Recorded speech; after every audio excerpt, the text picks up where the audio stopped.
नमस्कार दोस्तों, नमः शिवाय। जीवन ज्योति चैनल में आप सभी का हार्दिक स्वागत करती हूँ। उपस्थित हूँ आज नया विषय लेकर। आज का विषय है हरितालिका तीज व्रत की कथा, जो कि आप सभी जानते हैं कि व्रत करने के दौरान कथा का सुनना अत्यंत आवश्यक होता है और हमें कथा सुनने से बहुत ही ज्यादा पुण्य की प्राप्ति होती है। तो आइए सुनते हैं हरितालिका तीज व्रत की कथा आरंभ करती हूँ। सूत जी कहते हैं कि मंदार की माला से जिन पार्वती जी का केश पास अलंकृत है और मुंडों की माला से जिन शिव जी की जटा अलंकृत है, जो पार्वती जी दिव्य वस्त्र धारण की हुई हैं और जो शिव जी दिगंबर हैं, ऐसे पार्वती जी तथा शिव जी को मैं प्रणाम करता हूँ।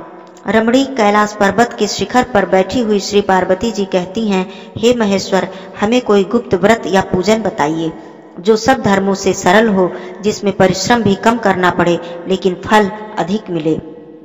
हे नाथ, यदि आप मुझ पर प्रसन्न हो तो यह विधान बताइए। हे प्रभु, किस तप व्रत या दान आदि से मध्य और अंत रहित आप जैसे महाप्रभु मुझे प्राप्त हुए हैं। शिव जी बोले, हे देवी सुनो, मैं तुमको एक व्रत जो मेरा सर्वस्व और छिपाने योग्य है, लेकिन तुम्हारे प्रेम से वशीभूत होकर मैं तुमको बतलाता हूँ।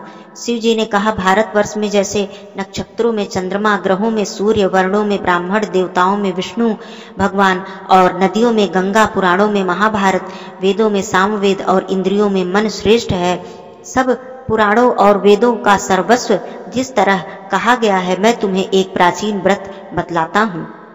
एकाग्र मन से सुनो।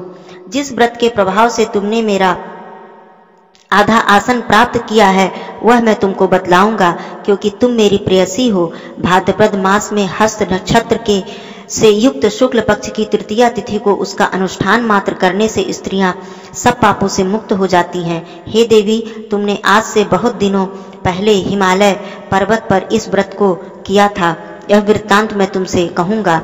पार्वती जी ने पूछा, हे नाथ, मैंने क्यों यह व्रत किया था, यह सब आपके मुख से मैं सुनना चाहती हूँ। उत्तर की ओर एक बड़ा ही रमणीक और पर्वतों में श्रेष्ठ हिमवान नामक पर्वत है। उसके आसपास तरह तरह की भूमियां हैं, तरह तरह के वृक्ष उस पर लगे हुए हैं, नाना प्रकार के पक्षी और अनेक प्रकार के पशु उस पर निवास करते हैं। वहां पहुंचकर गंधर्वों के साथ बहुत से देवता, सिद्ध, चारण, पक्षीगण सर्वदा प्रसन्न मन से विचरते हैं। वहां पहुंचकर गंधर्व गाते हैं, अप्सराएं नाचती हैं।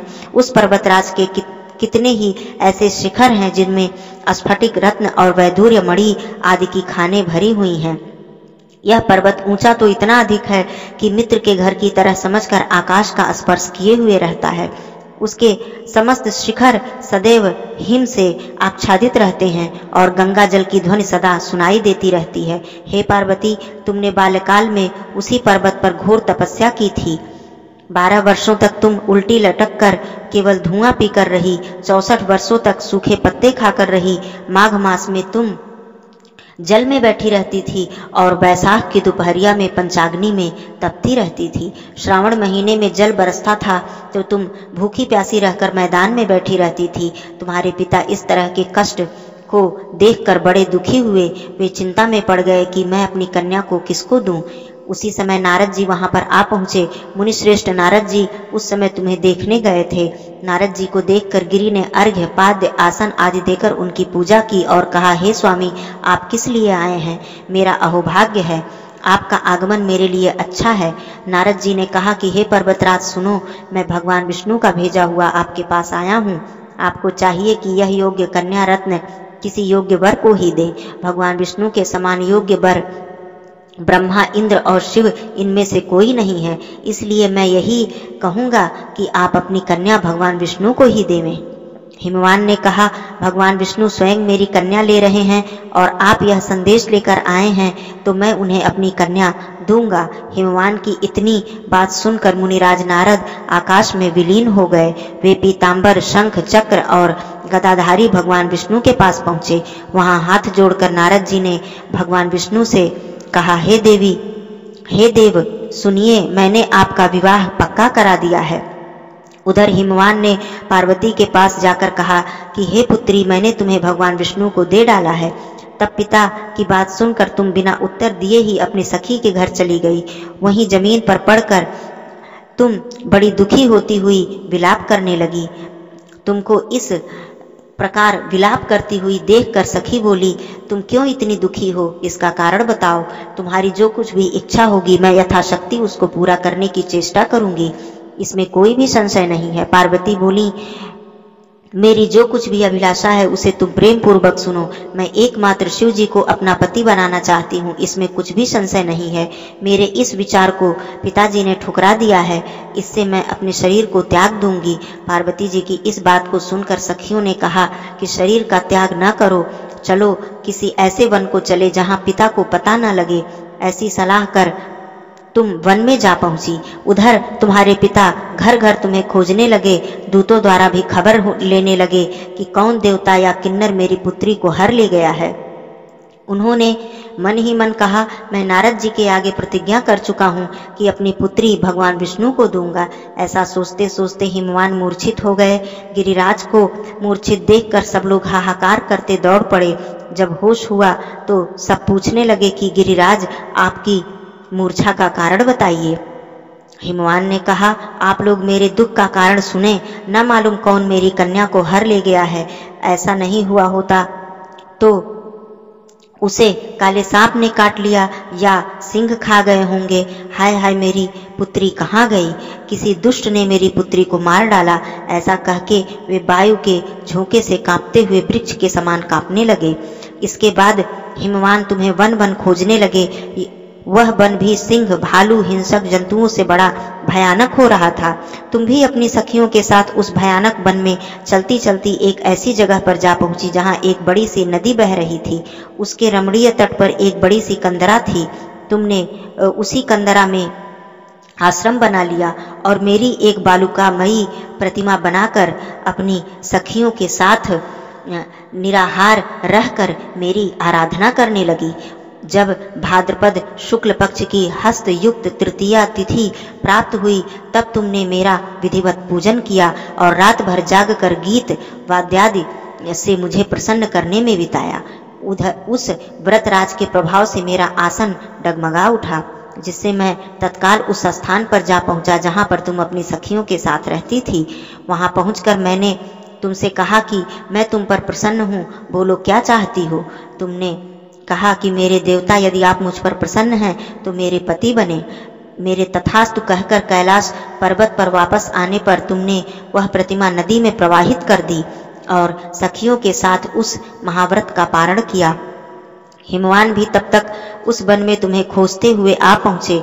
चारों दिशाओं में तुम्हारी खोज करते करते वे व्याकुल हो चुके थे, इसलिए तुम्हारे आश्रम के समीप पहुंचते ही वह गिर पड़े। थोड़ी देर बाद उन्होंने नदी के तट पर दो कन्याओं को सोते हुए देखा। देखते ही उन्होंने तुम्हें छाती से लगा लिया और बिलख कर रोने लगे। फिर पूछा, पुत्री, तुम सिंह, व्याघ्र आदि जंतुओं से भरे हुए इस वन में क्यों आ पहुंची हो? पार्वती जी ने उत्तर दिया, हे पिताजी, मैंने पहले ही अपने आप को शिव जी के हाथों सौंप दिया था।